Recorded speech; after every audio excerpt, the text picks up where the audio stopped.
Wiltshire, November 1816. The invitation had not been her idea, which was the first thing Thessaly Renwick wanted understood, and the second thing was that she had very nearly declined it. Lady Hargrove had written to her father in October with the kind of letter that arrived on heavy paper and smelled faintly of lavender and expectation, requesting the attendance of Miss Renwick at a private gathering at Thornfield House on the 9th of November, at which the Duke of Thornfield would be hosting a small number of distinguished guests for an evening of music and conversation.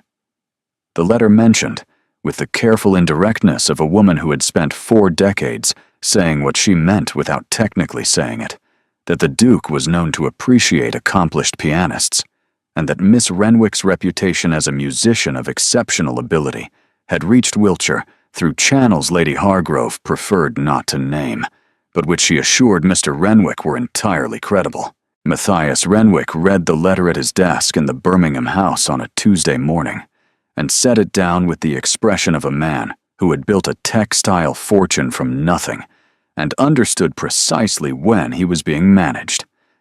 He showed it to his daughter at breakfast without comment, in the way he showed her everything, with the complete confidence that she would read it more carefully than he had, and arrive at the correct conclusion faster. Thessaly read it twice. She noted the weight of the paper. She noted the phrasing, gracious and specific, and leaving almost no room for refusal without discourtesy. She noted the word, accomplished, which in certain mouths meant talented, and in others meant decorative, and she had spent enough years in enough drawing rooms to know which meaning Lady Hargrove intended, and which meaning the Duke of Thornfield was likely to apply. She knew the Duke by reputation, as most of the country did. William Ashworth, the 6th Duke of Thornfield, 34. Widowed 2 years, a man whose first marriage had been the subject of considerable discussion in circles that discussed such things, which was to say, in every circle that mattered, and several that did not. The details varied depending on who was telling them and how much wine had been involved, but the architecture of the story was consistent. A brilliant match, a beautiful wife, a marriage that had looked, from the outside, like everything a duke's marriage should look like, and had been, from the inside, something else entirely. Thessaly did not know the details of the something else. She did not need to. She had learned, in 24 years of observing people carefully, that the space between a public reputation and a private truth was where most of the important information lived, and she was not in the habit of filling that space with other people's speculation. What she did know was this: she was being asked to perform, not to attend, not to participate, not to sit among the guests as an equal and enjoy the evening's music alongside them.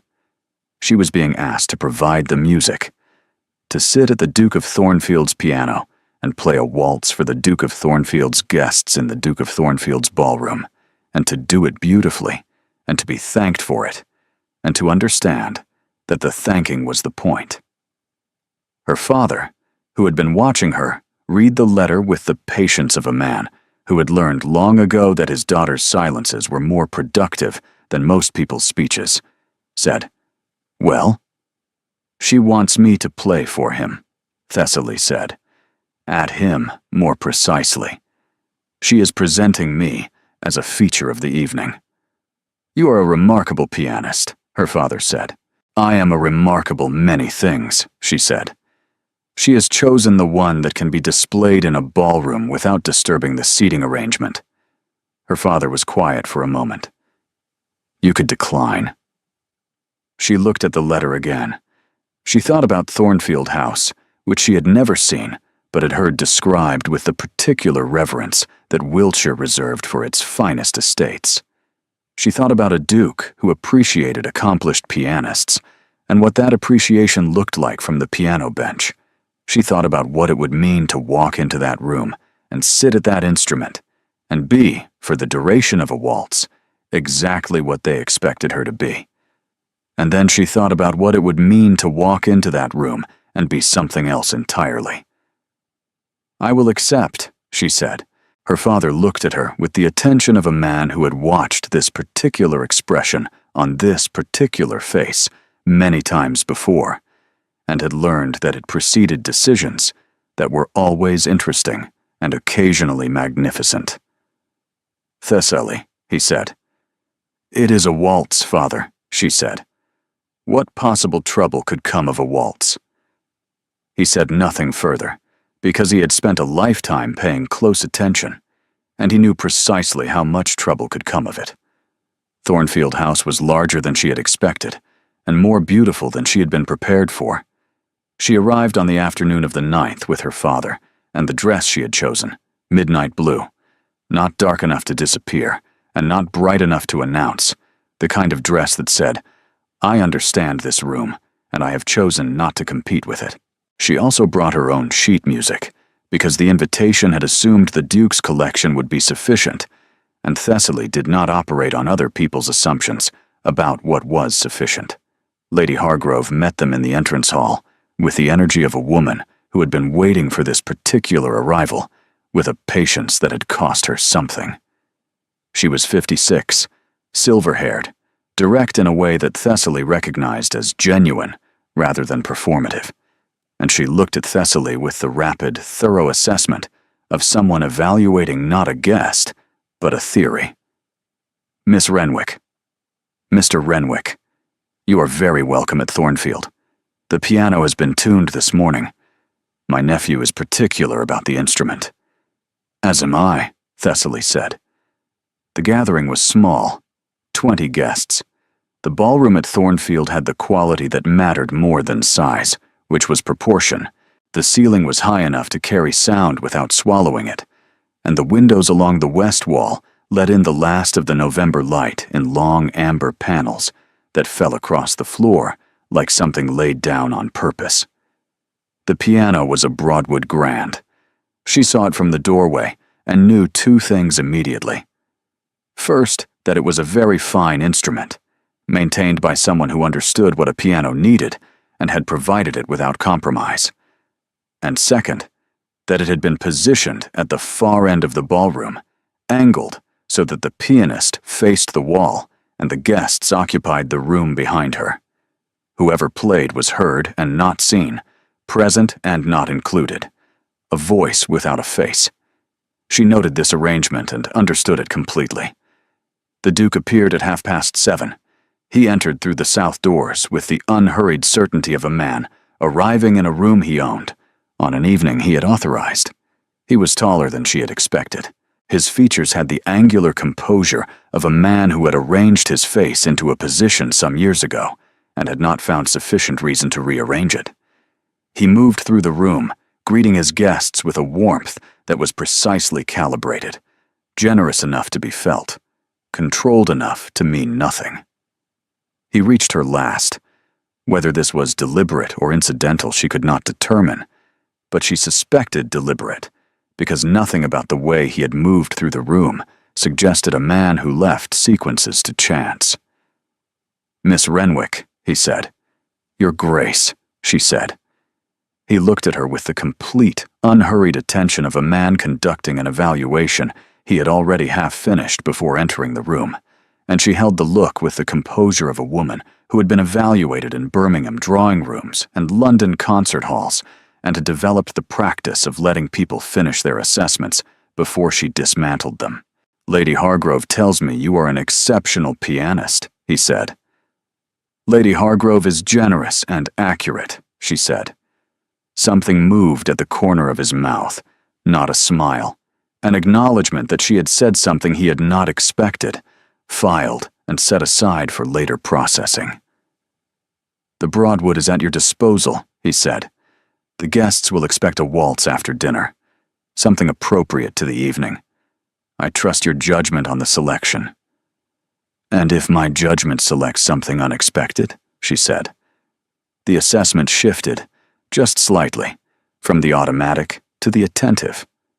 "I have found," he said, with the measured care of a man choosing words the way other men chose investments, "that unexpected things in a ballroom are rarely an improvement." She understood what he had said, and she understood what he had meant beneath it, and they were not the same thing. What he had said was about music.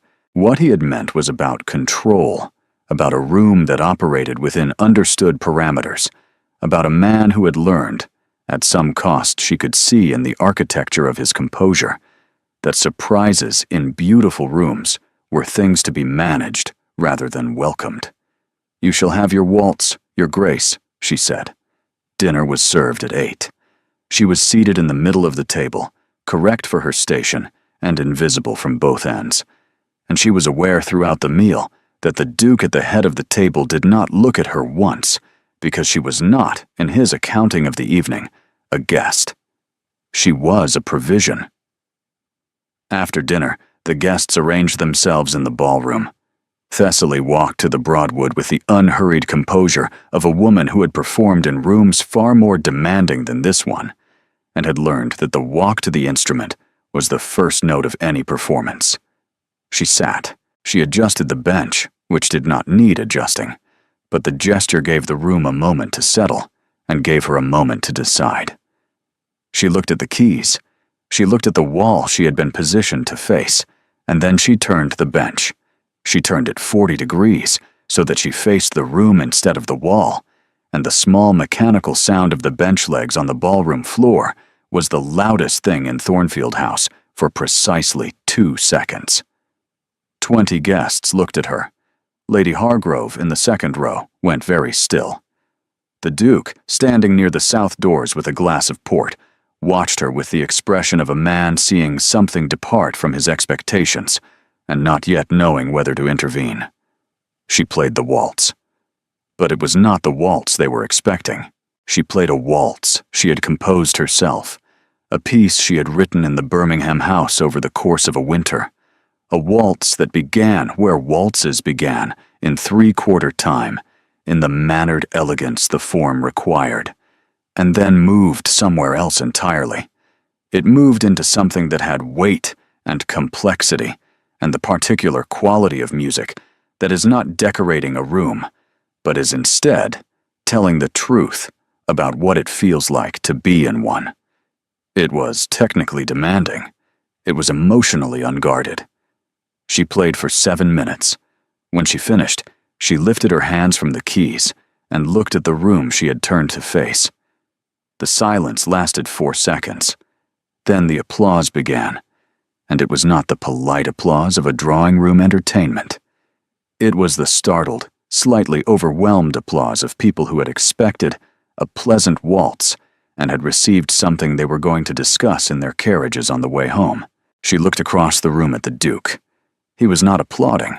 He was standing exactly where he had been standing, with the port glass held at exactly the same angle, and he was looking at her with an expression she had not seen when he greeted her. Not the assessment, not the calibrated courtesy, but something stripped back and unmanaged, the expression of a man who had asked for a waltz and had been given something he did not know how to file. She held his gaze for 1 beat, 2. Then she stood from the bench, and she did not bow the way a performer bows, small and grateful and finished. She closed the lid of the Broadwood with a quiet, deliberate care, the way one closes a conversation one has finished on one's own terms. She looked at him once more, and the look said everything the waltz had said, compressed into a single second. "I see what you expected. I chose differently. I am not your provision." Then she walked away from the piano, collected her father from his chair, and was in the guest quarters before Lady Hargrove had fully processed what had happened to her carefully planned evening. Her father was quiet until they reached the corridor. "Well," he said. "He wanted a waltz," she said. "He received one." "You played the winter piece," her father said. "It was appropriate to the evening." "Thessaly, you turned the bench." "The acoustics were better facing the room," she said. He was quiet for a moment. "The acoustics," he said, in the voice of a man who was not fooled. "Good night, Father." He watched her walk to her room and said nothing further, because he understood that what had happened in the ballroom was not about acoustics and was not about a waltz, and was about something his daughter had decided. And when his daughter decided things, the correct response was patience and proximity and a reliable solicitor. They left Thornfield House the following morning. Lady Hargrove appeared at breakfast with the expression of a woman recalculating, not displeased, but deeply engaged with a situation that had developed beyond her original projections. "My nephew was impressed," Lady Hargrove said, pouring tea with the practiced hand of a woman who used tea the way generals use terrain. "Your nephew wanted a waltz," Thessaly said. "I provided one." "You provided considerably more than one. He did not sleep well. I heard him in the music room at 2 in the morning. He does not go to the music room. He has not gone to the music room in 2 years." Thessaly held her teacup and said nothing, and the nothing was the most deliberate silence she had produced since the 4 seconds before the applause. "The piano lid," Lady Hargrove said. "You closed it when you finished." "It protects the instrument," Thessaly said. "It does. It also says something very specific when done in front of a room full of people who have just heard something they were not expecting." She set down the teapot. My nephew understood the gesture. I watched him understand it. "Lady Hargrove, I was invited to play a waltz. I played a waltz. The evening is concluded." "The evening," Lady Hargrove said, with the serenity of a woman who knew the difference between what was concluded and what was beginning, "is very much not concluded. But I expect you know that." They were in the carriage by 10, and the Wiltshire countryside moved past the windows in the gray November way of a county that kept its beauty understated and its opinions private.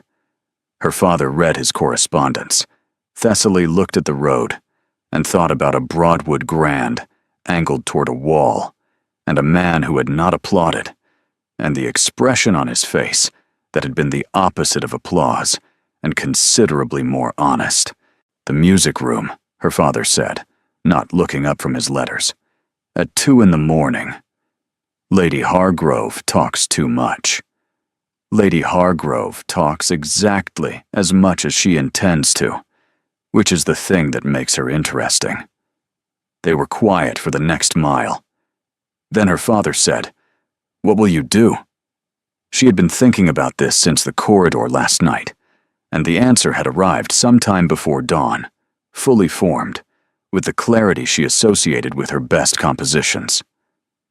"The Ashworth Concert Hall," she said, "in Marlborough, the one attached to the assembly rooms." Her father set down his letters. "It has been closed for 3 seasons. The previous leaseholder let it decline.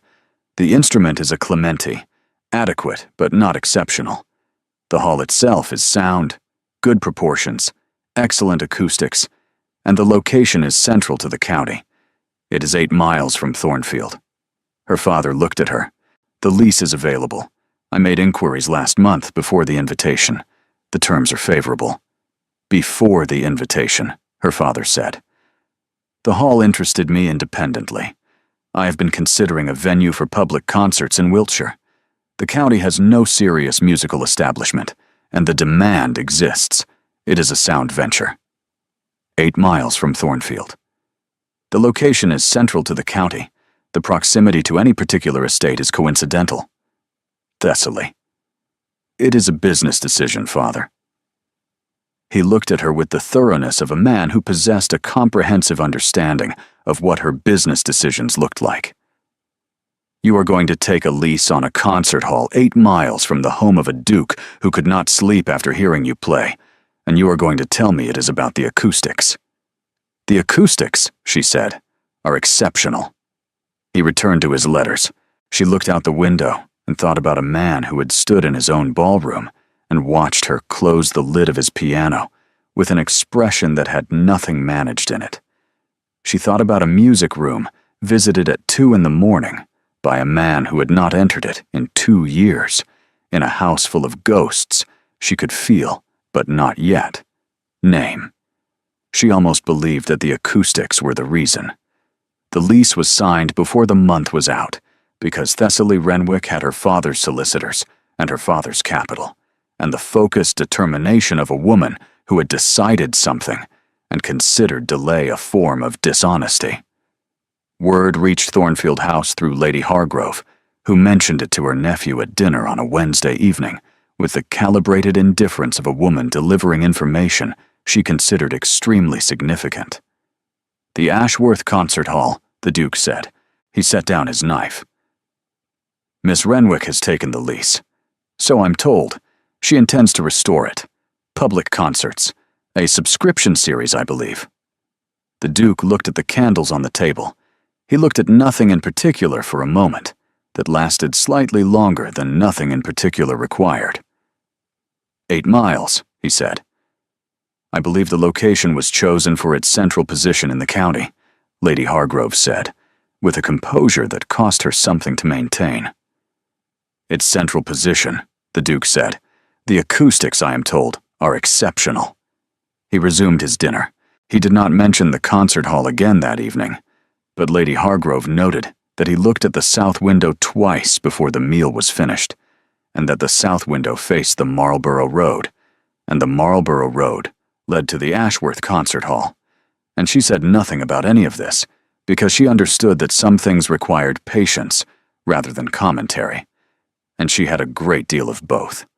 The Ashworth Concert Hall stood at the east end of Marlborough's assembly rooms, a Georgian structure with tall windows and a vaulted ceiling, designed by someone who understood what sound needed from a room, and had provided it without apology. The exterior was limestone, streaked with 3 winters of neglect. The interior was dust and potential. Thessaly arrived on the 1st of December with a builder from Bath, a piano tuner from London, and the focused energy of a woman taking possession of something she intended to make significant. She had spent the 2 weeks since signing the lease drawing plans, reviewing accounts, and corresponding with musicians in London and Bristol about a subscription concert series that would begin in February, which was ambitious and deliberate, because February in Wiltshire was the dead center of winter, when the county was starved for anything that was not another dinner party with the same 30 people discussing the same 12 topics, and she intended to provide an alternative. The builder assessed the structure and pronounced it sound, but neglected. The roof needed attention in 2 places. The seating required replacement. The stage floor had warped near the north wall, where a window seal had failed, and the damp had done what damp always did. When left alone with wood for 3 years, she had a schedule drawn by Thursday and a revised budget by Friday, and by the following Monday, she was in the hall at 7 in the morning, supervising the roof repair with the methodical attention of a woman who understood that the difference between ambition and accomplishment was a detailed schedule and the willingness to be present at 7 in the morning in December. The Clementi piano was the central problem. It was a good instrument that had been treated as furniture for 3 years, its action sluggish, its tone flat in the upper register.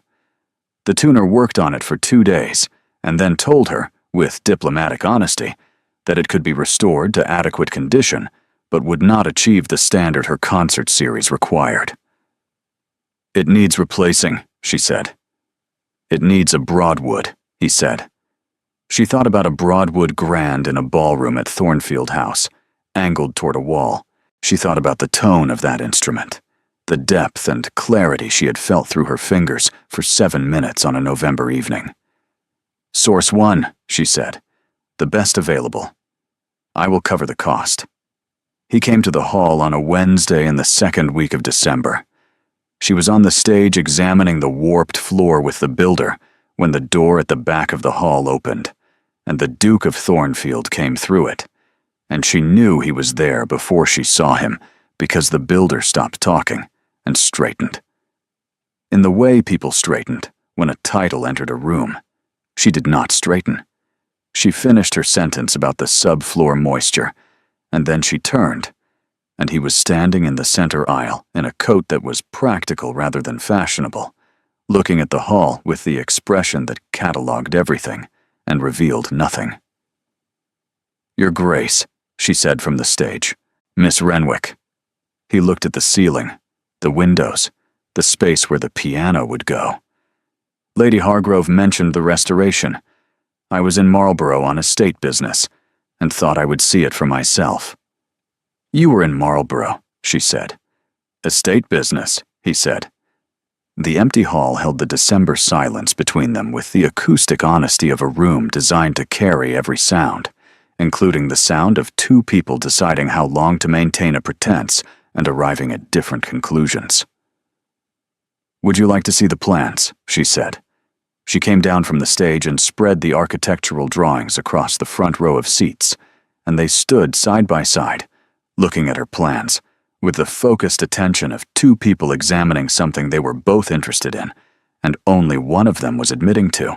She showed him the acoustic modifications, the ceiling panels that would improve the sound diffusion, the stage extension that would accommodate a chamber ensemble, the ventilation changes that would manage the temperature without compromising the resonance. He asked 3 questions. The first was about the ceiling panels, and it confirmed he understood acoustics. The second was about the subscription model, and it confirmed he understood economics. The third was about the piano. The Clementi, he said, being replaced. A Broadwood is being sourced from London. Something moved in his expression, subtle and quickly managed. But she saw it, because she had been trained by a lifetime of performance to read audiences, and he was the most interesting audience she had encountered. A Broadwood, he said. It is the superior instrument for a hall of this size. He looked at the stage, at the space where the piano would stand. You have positioned it facing the audience. The pianist is part of the performance, she said, not separate from it. He held her gaze. The hall, empty and cold and full of dust and December light, held them both. The February concert. Will you play? I will open the series myself. It seemed appropriate, given the investment. And will you play? He said, with a precision that told her he was asking about something specific. The piece you played at Thornfield. She thought about the waltz, her waltz, the one she had composed in a Birmingham winter, and played in his ballroom, and closed the piano lid on. She thought about what it would mean to play it again, in her own hall, on her own instrument, facing the room. That piece was composed for a particular occasion. It does not repeat. Something shifted in his expression. Not disappointment, recognition, the kind a man showed when a position he had tested came back stronger than he had expected. Then I shall have to attend, he said, to hear what replaces it. He left the hall with the unhurried certainty of a man who had accomplished what he came for, and was not going to explain what that was. Thessaly stood in the center aisle and thought about a man who had come to Marlborough on estate business that she suspected very strongly did not exist, and who had asked whether she would play the waltz, and had received her refusal with an expression that looked, against all her expectations, like respect. January brought the concert hall closer to completion, and the county closer to curiosity. Wiltshire in winter was a closed system, the same families cycling through the same houses with the accumulated social energy of people who had perfected the art of finding new things to discuss about unchanging circumstances. Thessaly Renwick and her concert hall had given them something genuinely new, and the county had responded with the mixture of enthusiasm, skepticism, and intense observation that it brought to any development that threatened to be interesting. The subscription series sold well. Thessaly had priced it carefully, high enough to signal quality and low enough to signal accessibility. Lady Hargrove subscribed on the first day, which was a declaration. Sir Edmund Oakley, the county's most reliable social presence, subscribed on the second, which was a confirmation. The Duke of Thornfield had not subscribed, which was noted by everyone and discussed by most. Thessaly noted it. She set it aside. She had a concert series to prepare, and a Broadwood being delivered from London on the 15th of January, and she was not going to organize her attention around the subscription decisions of a man who had come to her hall on fictional estate business and asked about a waltz. The Broadwood arrived on a Tuesday morning in a crate that required 4 men and considerable care. The instrument was magnificent. She knew it the moment the lid was raised, the way a horseman knew a horse or a builder knew stone, the immediate recognition of quality that preceded any technical confirmation. She sat at it that afternoon, alone in the empty hall, and played for 2 hours, listening to the way the hall received each piece, how the sound moved through the vaulted ceiling and returned, how the room and the instrument were learning each other. She did not play the waltz. She had told the Duke it did not repeat, and she had meant it. The neighborhood dinners continued through January.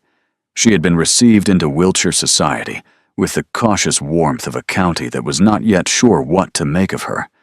She was wealthy enough to be relevant. She was not titled enough to be assumed.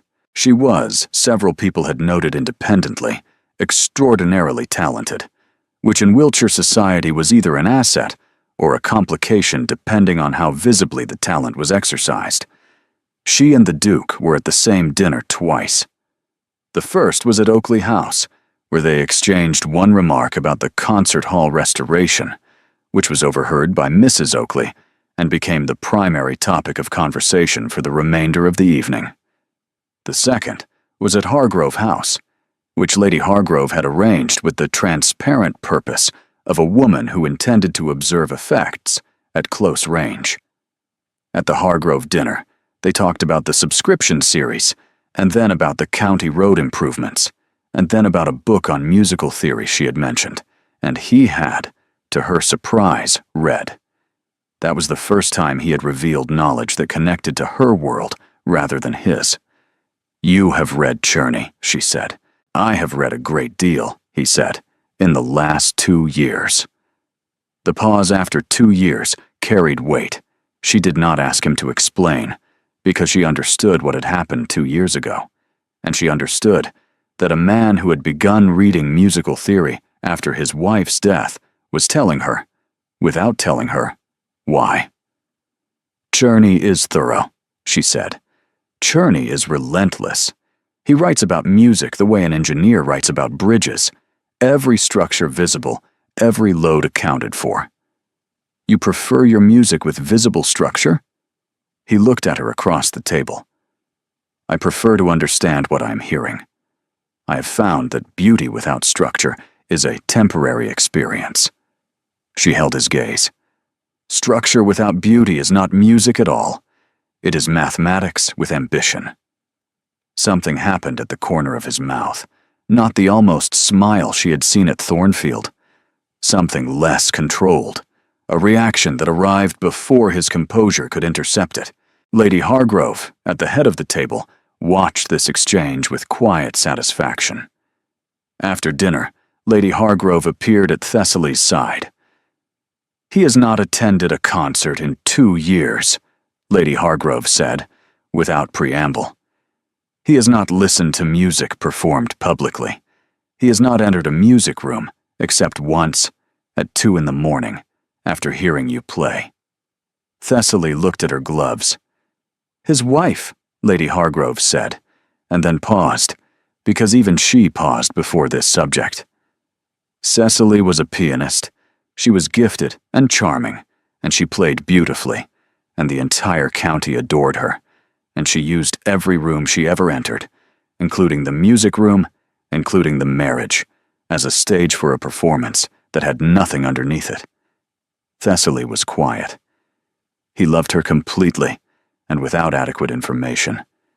And when the information arrived, it arrived all at once, and it was comprehensive, and he has not listened to music since. "Until November," Thessaly said.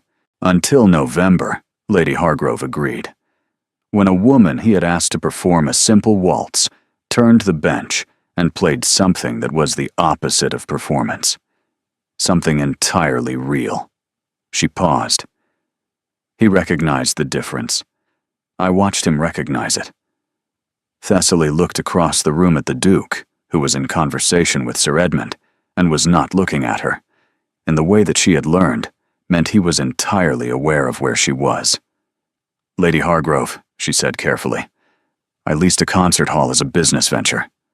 "Of course you did," Lady Hargrove said, with the serenity of a woman who had heard the same thing in different variations and had long since formed her own conclusion. "Good evening, Miss Renwick." February arrived with the particular intensity of a month that contained something the county was waiting for. The concert hall was finished. The Broadwood was tuned. The program was set. Thessaly had spent the final week of January in rehearsal, working through the new composition she had written for the opening night, a piece that was not the Thornfield Waltz, but was in conversation with it, the way a letter responds to a letter, acknowledging what came before while moving deliberately forward. The opening concert was set for the 14th of February, which Thessaly had chosen because it was a Friday, and because the county calendar was clear, and because she wasn't, despite what anyone might suggest, thinking about the date's other associations. She had sold 180 of the 200 seats. The remaining 20 she had reserved for the evening itself, and she was not going to account for why she had done this, except to say that it was standard practice for any well-managed subscription series to hold seats for late decisions. The pre-concert reception was held at the Assembly Rooms on the evening of the 12th. It was Lady Hargrove's suggestion, delivered with the confident practicality of a woman who understood that the concert itself was a musical event, but the success of the concert was a social one, and social success in Wiltshire required a gathering at which the county could see itself being enthusiastic before committing to enthusiasm publicly. 40 people attended. Thessaly arrived in the midnight blue she had worn to Thornfield in November, because the dress worked, and because she was not a woman who abandoned effective strategies for the sake of novelty. The Duke was there. He arrived late and alone, and he entered the room with the unhurried authority of a man whose presence reorganized any space he occupied. He had not subscribed. He had not confirmed attendance at the opening. He was here at the reception, a position between absence and commitment, and she understood the position completely, because she had spent 2 months studying the way this man moved toward things he wanted without admitting he was moving. She did not approach him. She talked with the Oakleys about the program. She talked with 2 young women from Devizes who were studying voice and were vibrating with excitement about the series. She was aware, throughout all of it, that the Duke was watching her. Not visibly, but she had developed over the winter a working sense of where his attention was actually directed, and it was directed, with a frequency she was no longer pretending not to notice, toward her. Lord Chelworth arrived at her left elbow. She had met Chelworth twice before, at dinners in January, and had catalogued him with the efficiency she brought to all social assessments. He was 51, baronet, old Wiltshire family, the kind of man who had inherited a position and a set of opinions simultaneously, and had never found cause to distinguish between the two. He attached himself to the Duke's social orbit with the gravitational loyalty of a man who confused proximity to a title with possession of the qualities a title represented. He smiled frequently.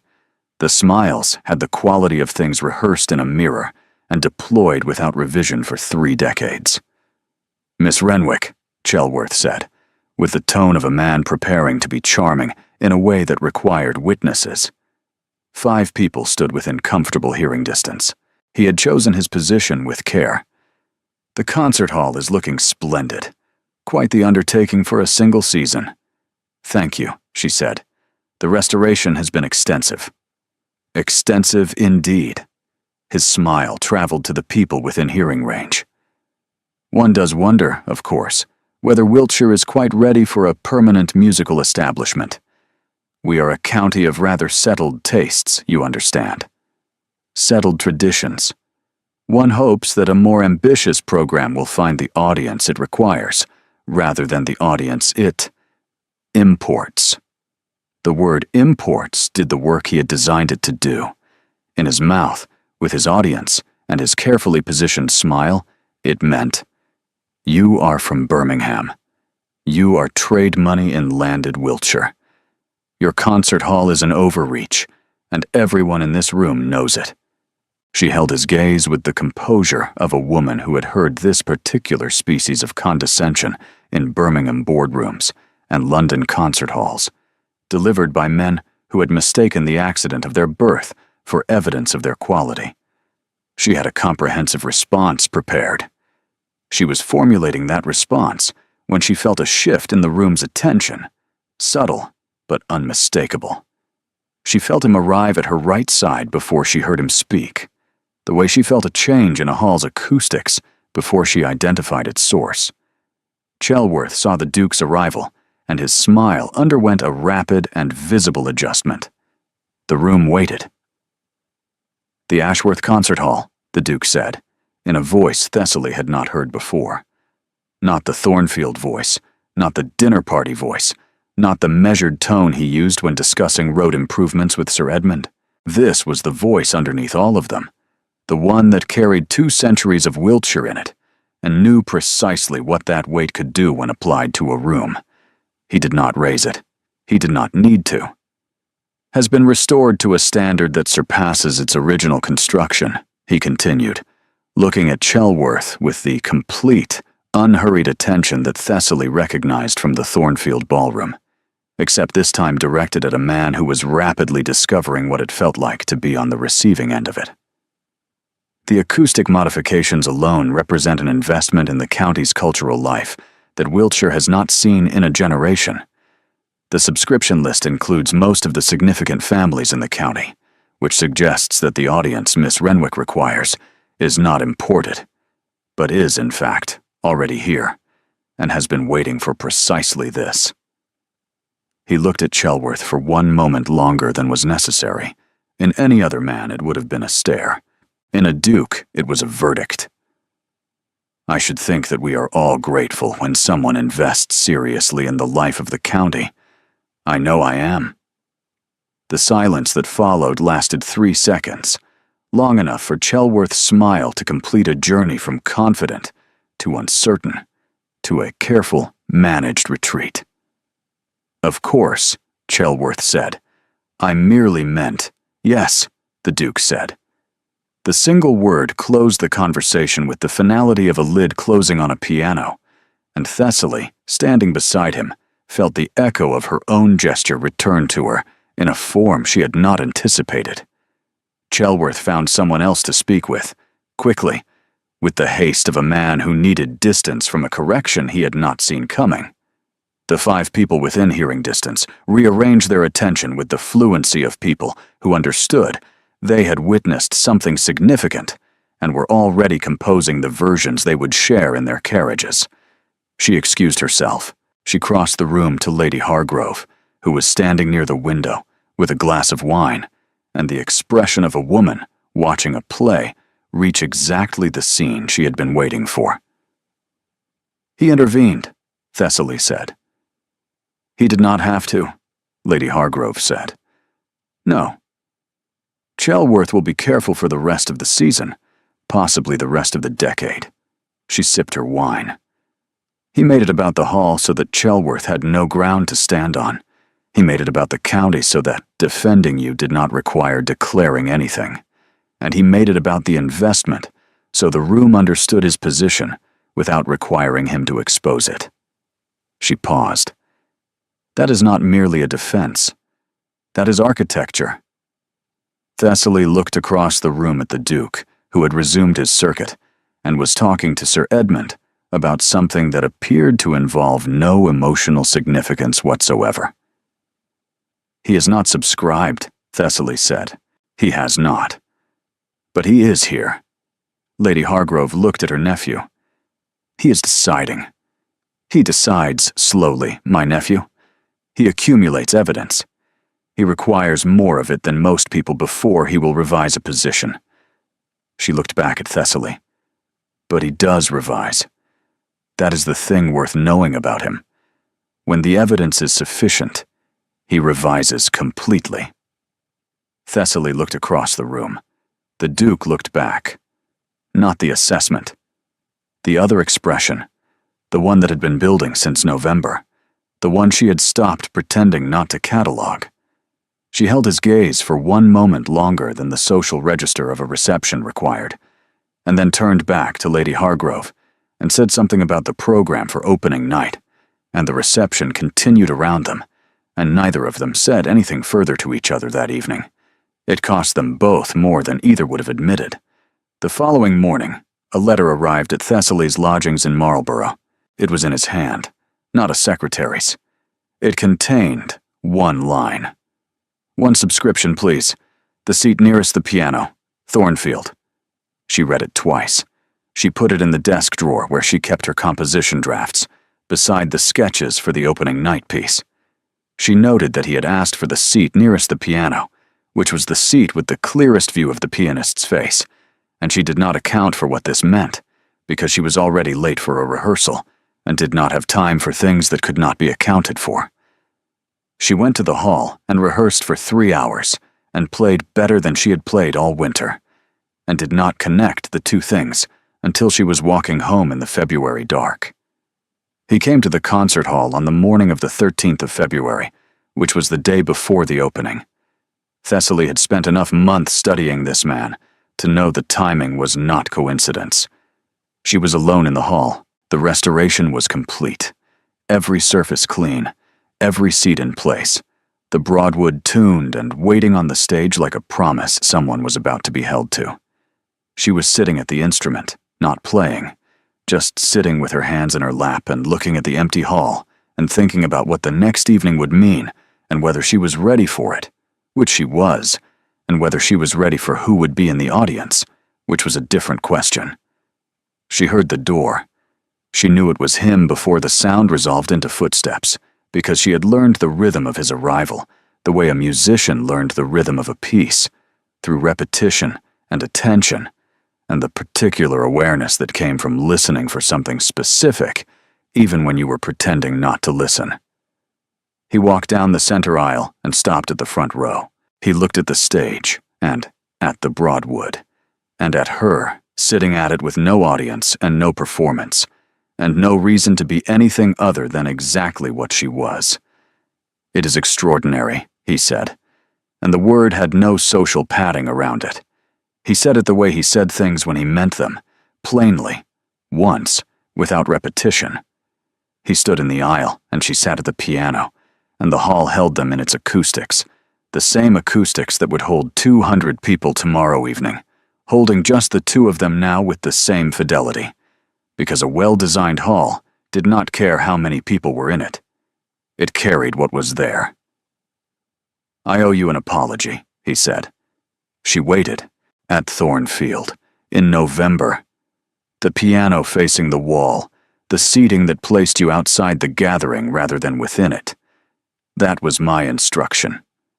Lady Hargrove arranged the invitation, but the terms of the evening were mine. She let him continue because she understood that a man apologizing without qualification needed space to complete the architecture of it. "I asked you to play a waltz. What I meant was that I wanted music in the room that I could control. That stayed where I put it. That did not." He stopped. He looked at the windows. "That did not reach me." "Your wife," Thessaly said. He was quiet for a long moment. Cecily played beautifully, and she used the beauty of it. I spent 3 years listening to music I believed was honest and discovering, at considerable cost, that it was not. That it had never been. When she died, I closed the music room. I stopped attending concerts. I arranged every room so that music, if present at all, was furniture. Something that could not reach me, because I had decided that the reaching was the thing that had cost me. He looked at her. "And then you turned the bench." She held his gaze from the piano. "You played something that was the opposite of everything I had been protecting myself against. It was the most honest thing I had heard in 3 years.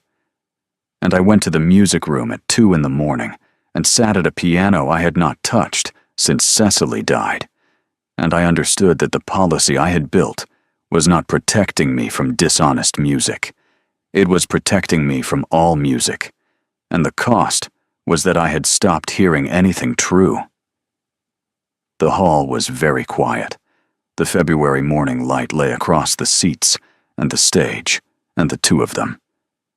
"I did not position the piano toward the wall because of you," he said. "I positioned it because of me. But you were the one made to face it. And that was wrong. And I am sorry for it."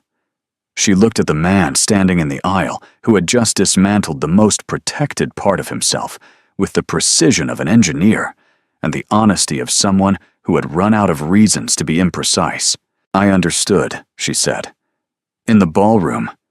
The moment I saw the piano facing the wall, I understood what it meant. Not about me. About you. Is that why you turned the bench?" "I turned the bench because a pianist who faces a wall is agreeing to be invisible, and I do not agree to be invisible.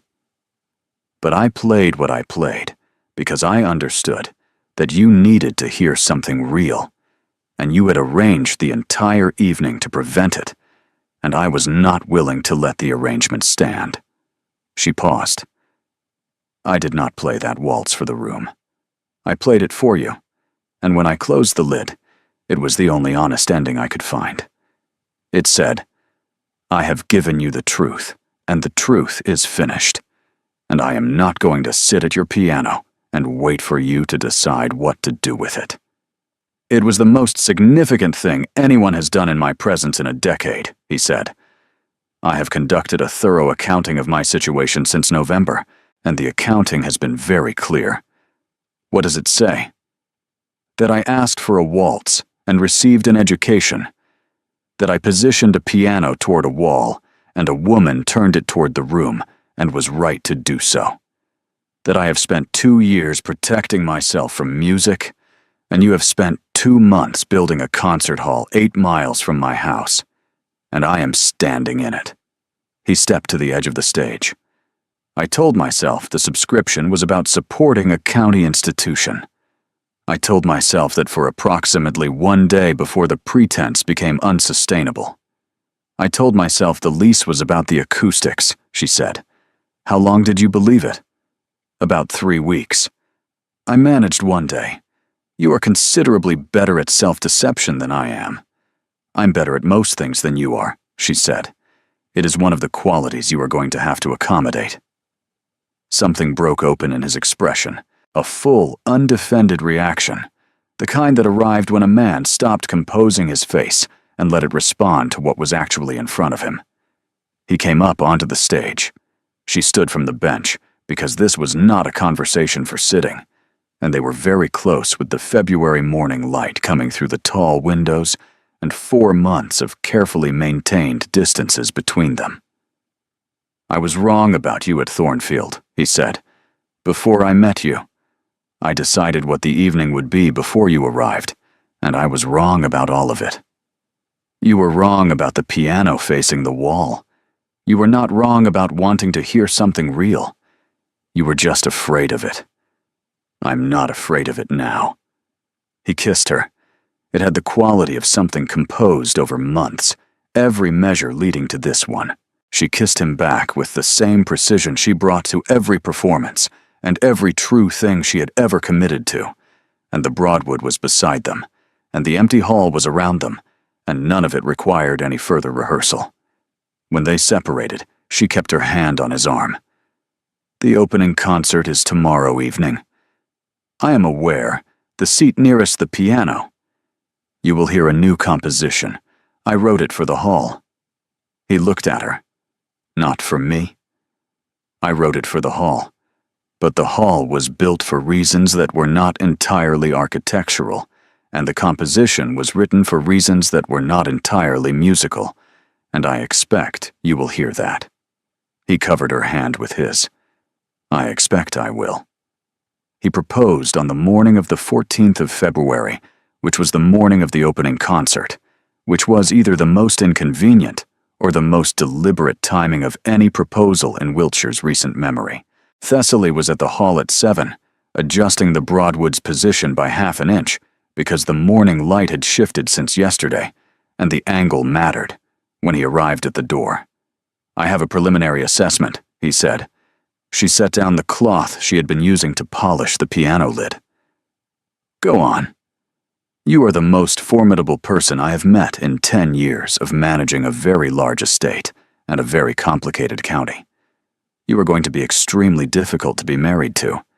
Your opinions on piano placement border on the unreasonable, and I'm asking whether you will marry me with the full understanding that I am acquiring a duchess who will reorganize my entire household before the honeymoon is concluded." She looked at him from the stage of the concert hall she had built in the morning light on the day it was opening, with 200 seats behind him and the Broadwood beside her, and 4 months of distance closed to nothing. "That is a proposal delivered as an assessment," she said. "I find assessments more honest than declarations. You told me you preferred honesty." She came to the edge of the stage. "My preliminary assessment is that you are a man who positioned a piano toward a wall and spent 2 years avoiding music and read Czerny alone in a library because you were too stubborn to admit you missed the sound of something real. And you are going to find it considerably harder to maintain your policies when married to someone who composes waltzes and does not face walls. My policies have been performing catastrophically since November. They have been performing very badly. I would recommend a complete restructuring. I'm in the process of one." He looked at her. "Is that a yes?" "That is a yes delivered as a counter-assessment. I thought you would appreciate the format." He came up onto the stage and took her hand and held it with the brief, firm grip of a man who meant what he agreed to. "Thessaly," he said, and her name in his voice in the empty hall carried the way a note carried in a room designed to hold everything that was true. "William," she said, and this time the name had everything in it that had been accumulating since November, and neither of them could put it back. Her father received the news at breakfast. He set down his correspondence and looked at her with the attention of a man who had watched his daughter lease a concert hall 8 miles from a duke's estate, and had understood precisely what she was doing, and had waited with patience for the outcome. "The Duke of Thornfield," he said, "the man who pointed your piano at a wall. He has revised that arrangement considerably." "Has he?" "He proposed this morning at the hall. He described it as a preliminary assessment. He said I was formidable and unreasonable about piano placement, and that he expected me to reorganize his household." Her father was quiet for a moment. "Is he good enough for you?" She thought about it with the honesty the question deserved. "He is trying to be," she said. "The effort is genuine, and the progress is considerable, and I find I cannot hold a man's November against him when his February is everything it should be." Her father nodded. "It is the best version of the answer," he agreed. The opening concert began at 7:30 on the evening of the 14th of February. 200 seats filled, the full county, the Oakleys in the 3rd row, Sir Edmund in the position of honor he had earned through 3 decades of being reliably present at every significant occasion in Wiltshire, Lady Hargrove in the 2nd row, center, with the expression of a woman who had been planning since October and was watching the results exceed her projections. Lord Chelworth was in the 5th row. He had subscribed in the final week of January, after the Duke's intervention at the reception, with the decision-making of a man who had concluded that attendance was safer than absence. He sat with his wife and maintained the expression of a man who was enjoying an evening he had no objections to. The Duke of Thornfield was in the 1st row, the seat nearest the piano. Thessaly walked to the Broadwood with the unhurried composure she had brought to every performance since she was old enough to understand that the walk was part of the music. She sat. She adjusted the bench. She looked at the keys. She looked at the room, 200 faces looking back, and in the 1st row, one face that was not the assessment or the managed courtesy, but the fully present one, the one that had nothing between it and her. She played the new composition. It was a piece that understood what a waltz could be when it was not decoration and not defiance, but invitation. A piece that opened a door and held it open and waited with patience and confidence for whoever was ready to walk through. When she finished, the silence lasted 3 seconds, and then the applause was the applause of a room that understood. It had heard something important and was responding with the full weight of its attention. She stood. She did not close the piano lid. She left it open, the keys visible, the instrument waiting, a gesture the room may not have consciously registered, but which one person in the first row understood completely. She looked at William. He was not applauding, as he had not applauded in November. He was looking at her with the expression she now knew was his version of complete happiness, shown quietly and without announcement, and she received it with the expression that was hers, the one she wore when she was not performing anything at all. Lady Hargrove, in the second row, looked at her nephew, and then at Thessaly, with the satisfaction of a woman watching something arrive at a quality that exceeded her most optimistic projections. Lord Chelworth congratulated her during the interval. He said the right things with the managed grace of a man operating within revised parameters, and she met his eyes with the composed directness that was her natural register, and nothing further was required. William appeared beside her after Chelworth moved on. His presence was the comment. "The lid," he said quietly. "I left it open. At Thornfield, you closed it.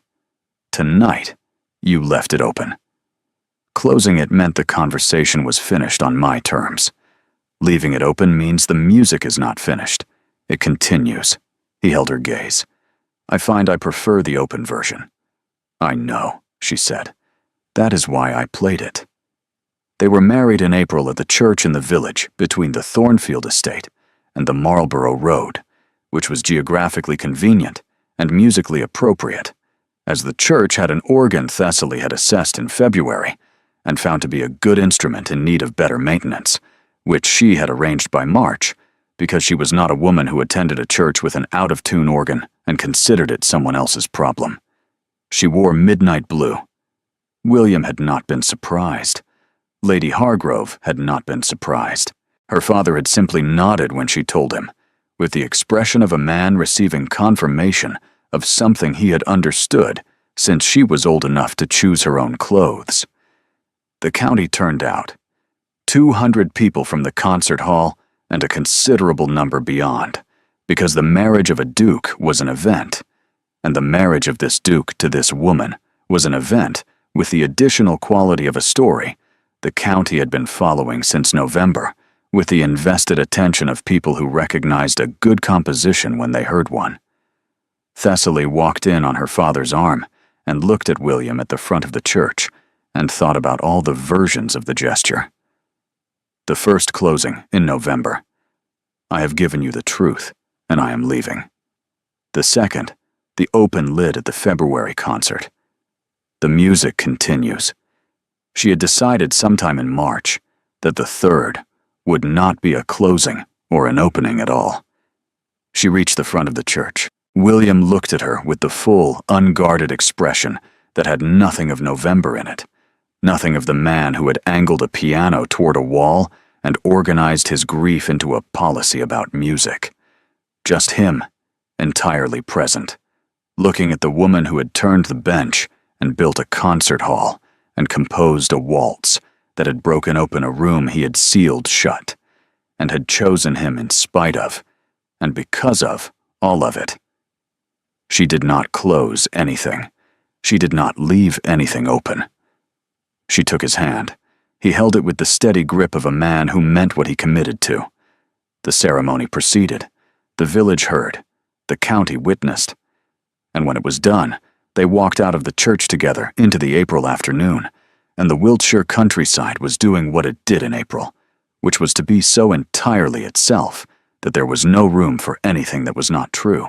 The wedding breakfast was at Thornfield House, because Thessaly had walked through the Thornfield dining room in March and had immediately identified 4 things she intended to change, which she had told William about on the walk back, and he had said, "Before or after the ceremony?" And she had said, "The sequence is negotiable, but the changes are not." And he had said, I have noticed that very little about you is negotiable. And she had said, my terms are not negotiable. They are correct. And that had been the moment she understood clearly that this was going to be the best decision she had ever made. Her father found her at the edge of the room in the late afternoon. He looked at her with the attention that had never in 24 years missed anything that mattered. Well, he said. She looked at the room. She looked at William across it, managing the occasion with the practiced ease of a host who was doing it today, with a quality she had not seen at any previous gathering, a lightness that was small and real and unperformed. He is happy, she said. Are you? I am. I am also still annoyed about 2 things he said in January, and I intend to revisit them when the moment is right. 2 things? A remark about subscription pricing that was technically sound and entirely unnecessary, and an opinion about Cherney that I have not yet finished disagreeing with. Her father laughed. The full, genuine laugh of a man who had spent a lifetime being proud of this person and had chosen today to let it show completely. You are going to be a magnificent duchess, he said. I know, she said. I have every intention of being exactly that. William found her in the Thornfield music room in the evening, as the light moved across the grounds in the long golden way of April evenings that did not want to end. She was standing at the Broadwood, the same instrument she had played in November, and she was looking at it with the expression she wore when she was deciding something. The piano still faced the wall. She had not asked him to move it. She had been waiting for something, though she had not told him what, and he had not asked, because he had learned over 5 months that Thessaly's silences were compositions in progress, and interrupting them was both rude and inadvisable. The piano, she said. Yes, he said. It still faces the wall. It does. She looked at him. I am going to turn it. I know, he said, not because the acoustics are better. I am going to turn it because a piano in a music room should face the person it is being played for. And I am going to play for you. In this room. The waltz I told you did not repeat. He stood in the doorway of the music room he had sealed for 2 years, and he watched the woman he had married place her hands on the instrument and turn it, physically, with the deliberate care of someone repositioning something that mattered. She sat. She looked at the keys. She looked at him. I told you this piece did not repeat. That was true in November. It is not true anymore. The occasion has changed. I have changed it. She played the waltz, the same waltz, composed in a Birmingham winter, and played in this house for a room full of people who had expected something pleasant and received something true. She played it now in the music room, for an audience of 1, and it was the same piece, and it was entirely different, because the room was different, and the reason was different, and the woman playing it was not proving a point to a man who had underestimated her. She was playing for a man she had chosen, in a room she was reclaiming, on an evening that belonged to both of them. When she finished, she did not close the lid. She did not leave it open as a gesture. She simply took her hands from the keys and looked at him, and the music was in the room and in the space between them, and it did not need a gesture to complete it, because it was already complete. William crossed the room and stood beside the piano. He looked at her with the expression she now knew was entirely his, the one that had nothing of policy or protection in it, the one that was just him. The waltz, he said. It repeated, she said. It did not repeat, he said. It arrived somewhere new. She thought about November, and the bench she had turned, and the lid she had closed, and the morning she had walked away from this house. She thought about every version of the music between then and now. The refusal to repeat, the new composition, the open lid. And now this, the same waltz in a different room, with a different meaning, played for the man standing beside the piano, who had organized his grief into silence and had spent 5 months letting a woman from Birmingham dismantle the silence one note at a time. "William," she said. "Thessaly," he said, and her name in his voice in the music room had all of November and December and every month since in it, and none of it was a wound anymore. He took her hand from where it rested on the piano keys. She let him take it.